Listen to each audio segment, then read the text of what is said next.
Hello ladies and gentlemen, this is Spruce Moose. I hope you guys liked our last video of the Halo 5 story details, but now this week's topic is going to be Rayman Legends and why Ubisoft has it coming out 2 weeks before Grand Theft Auto 5 and 2 weeks after their own game, Splinter Cell Blacklist. So let me take you back in time, back in 2011, Rayman Origins comes out on November 15th, 2011, and that's 4 days. That was 4 days after Skyrim. And on November 15th, it came out on the same day as Saints Row the Third, Halo Anniversary, Assassin's Creed Revelations. And like that just, that just boggles my mind. It's like Ubisoft put two of their own games out on the same day. You're competing with your own fucking game.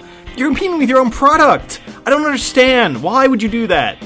And then you have like Ultimate Marvel vs. Capcom 3 and Need for Speed the Run, and on like no one is going to like with that kind of lineup. No one is going to pay attention to a 2D side-scrolling platformer that with that genre. They're usually released digitally or not via retail, on Steam or something. But luckily they were able to make enough money and get a sequel, because the game, like, it was Rayman Origins was a beautiful game, beautifully, the levels were fantastic, and just the style of it was very unlike those other games.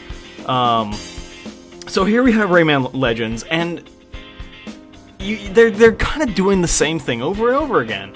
The game this summer, Rayman Legends was delayed, so they could meet a PS3, Xbox 360 release. Why? If the game was finished, why not release it on the Wii U during the summer, during the game release drought? You have these months of nothing after The Last of Us. You would have had the game come out. The word of mouth would have perpetuated the game. Critics would have loved it, and you let the community market it for you. I mean, you gain enough interest, and people will want it. And to have like a good example of that, Payday 2. Everyone was talking about that game. It's a better example than what I originally thought of it being, because it had that first install base with Payday 1, Rayman Origins, and now the second one, it let the community market it for it, and there was actually a lot of shortages. I remember trying to find the game on August 13th, Payday 2, and I couldn't even find it. Like, I had to wait until it was released digitally on Xbox 360, on Games on Demand.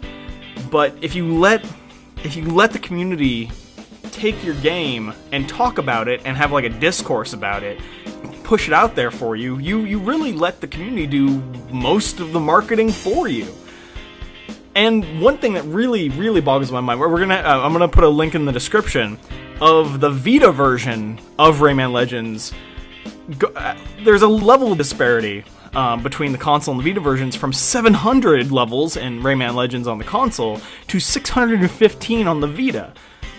This game, the pieces are missing. It's not what it should be. It's not like it's just got a lot of problems to it.